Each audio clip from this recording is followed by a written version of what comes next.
Hello and welcome to your in-depth weekly horoscope for week commencing the 10th of April for the Sun or the Ascendant.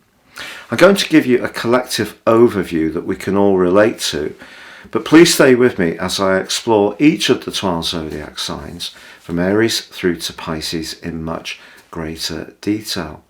If you're a returning viewer, thank you so much for joining me once more. If you're new here, it's great to have you with us. This is very much a community, so please share any thoughts you have, and I'd be honoured if you would subscribe to the channel. So please click or tap on the bell notification symbol.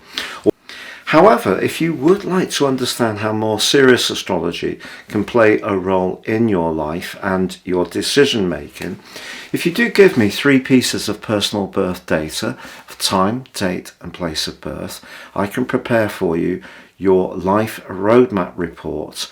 This will help you to get a much more intimate understanding the patterns that have played out so far, but how you can overcome the challenging ones and seize the more positive ones more firmly. Also, in my special package of 30% off, you can get your 12-month personal forecast, totally unique to you. Now please see below for more on that, but if you don't know your time, if you can give me your date of birth and your place of birth, I can produce your solar chart. This won't have an ascendant, it assumes the moon at midday, but if you really enjoy my YouTube videos, you can align it with your sun sign really well. And again, the special offer applies to that too. Again, please see below for more. Now this week begins with the Sun racing towards an exact conjunction with Jupiter in the sign of Aries. Now this is one of the best aspects you can possibly have in astrology. The Sun, of course, is about our raw energy and our desire to achieve things, but Jupiter is very much about expansion and it's about optimism, and it can in traditional astrology be linked to fortune. When we put the two together in the first zodiac sign of Aries, we're talking about the fire of that sign sparking greater confidence, momentum, thrust. So a lot of excitement reaches a peak on Tuesday. They're still going to be allied to one another really well right through this week. But if there is something you want to inject with fresh energy, this is a great time to do so. However, this can be a complex week for relationships, because Venus also moves on Tuesday into the sign of Gemini, where it's very flirty, very sociable, great for mixing and mingling, or even sending those cheeky text messages. But it forges a very profound link with Pluto for the rest of the week. So I feel that there can be conversations, because both are in air signs, which can help us to really understand who's really in our corner. But conversely, stern Saturn, very much to do with restrictions, is forging a tense right angle to Venus. So if there are any relationships in your world which aren't working very well, I think this is a week that's going to flag them up, despite the innate positivity of the Sun's conjunction with Jupiter. But there is another irony, because the North Node, obviously mainly usually reversing, forges a very stable link with Saturn. So if we've done something in the past which has been a good deed, we've helped someone, we've really invested in some way, perhaps even been generous around our resources, I think something can come back to us in a positive way. But the quarter moon, which occurs on Thursday, is in the sign of Capricorn.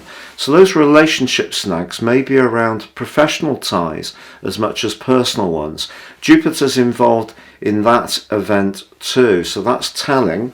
And it's asking us really to stay grounded. For example, if we felt we had such a super duper idea and we really felt that everyone should be just in awe of its magnificence, the chances are that somebody in a position of influence, someone who's been around a bit longer, someone who's quite experienced, who could be important to the next phase of the development of this, whether it's the bank manager, a business advisor, an investor, someone in the family, or perhaps even a boss. It's important to keep those more traditional people on side. So we need to make sure that anything we are promising we can deliver on in a meaningful and tangible way, which is very Capricorn. However, by the end of this week, Mercury does just edge forwards, although it is slowing down, ready for its retrograde, which begins next week, into a conjunction with Uranus. So some kind of innovation or unusual idea around how to use our resources could manifest itself as this week draws to a close.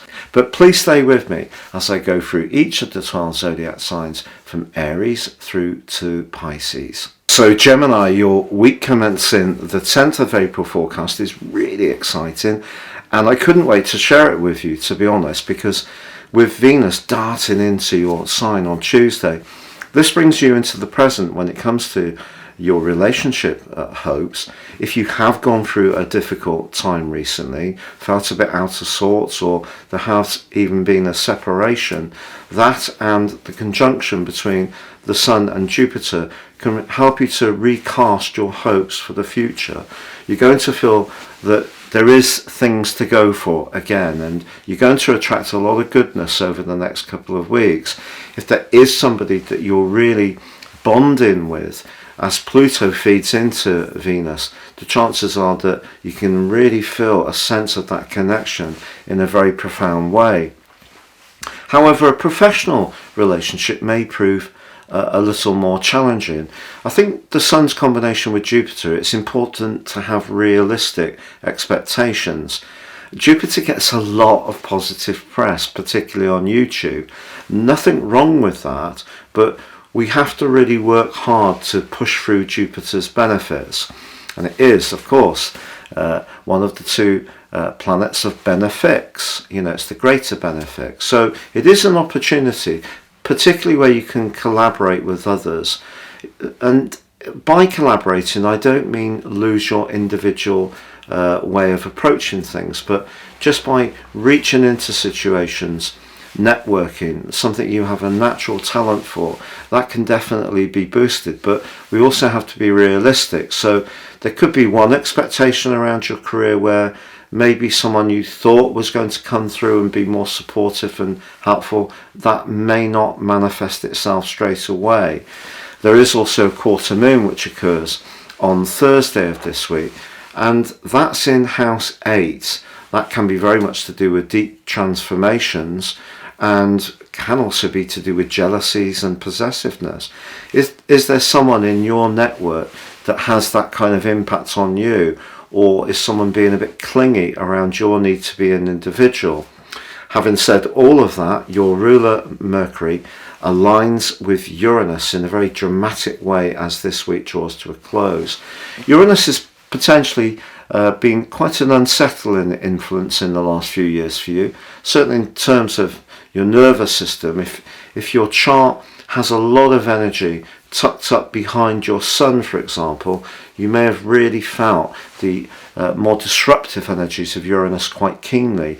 Or if you're someone who's very productive in terms of ideas and trying different approaches, Uranus has been a real asset.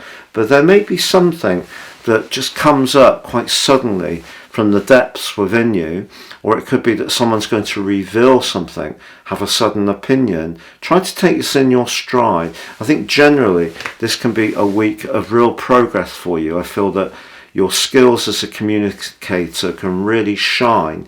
You just need to be aware that with Jupiter in the mix, there are great possibilities, but it's Saturn that we need to be really mindful of. And it is the North nodes linked to Saturn, which is really interesting for you.